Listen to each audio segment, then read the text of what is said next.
Let me ask you a question. Does this look like a face of someone who is completely overtaken with anxiety?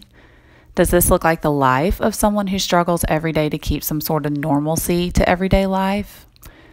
Over the past year, only a handful of people know that I've struggled day in and day out with panic and irrational fear, which is categorized as general anxiety disorder.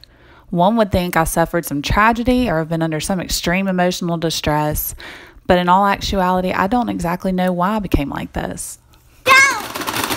All I know is that I went from a mentally strong person who knew she could do anything to someone who felt like they had no control over their own thoughts or emotions. If you have never been to that point, you have no idea what it feels like. I actually have been at the absolute lowest point that I believe I almost ever could be. I didn't understand why this happened to me or why God allowed it to happen. And that brought on even more negative feelings, and for the first time ever, feelings of almost zero self-worth. If you follow my beauty blog, you know that my passions, aside from my family, are fitness and creating makeup and hair looks.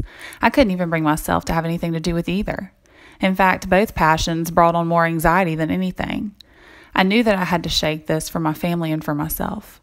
Without going into detail, my family and I took the necessary steps to fix what was broken. I'm not coming out about this for sympathy. No, I didn't even want anyone to know about this. I don't want people to see this weakness or even associate me with it at all.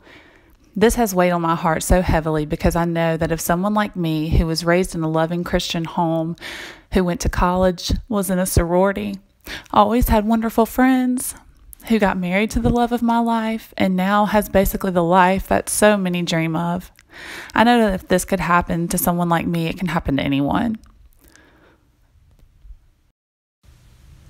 Debilitating anxiety makes you afraid of everyday life. It makes you scared to drive, eat. It can make you scared of literally everything in your life. And let me tell you, it is a dark headspace to be in. It can make you feel alone and like something is severely wrong with you when you're actually not alone at all. So many people you wouldn't even expect struggle. I had a huge support group within my family that I could talk to during these times. There are people out there who feel as if they have nobody, and I'm here to tell you that there's always someone willing to listen. Please never feel alone. Anxiety is draining, but I have found that if you preoccupy yourself with healthy hobbies, it helps it become more manageable. I began forcing myself to do things out of my comfort zone. I began calling more moms for play dates. I joined a CrossFit gym and now physically do things beyond what I could ever imagine myself doing. I completely fell in love with the other moms in my class, and I now feel like some of these girls are my closest friends in my adult life. All I know is that you can overcome anxiety. Do not let it consume you. If you let it, it will swallow you whole. And you have a future with people who are counting on you. Seek help. There is absolutely nothing wrong with that.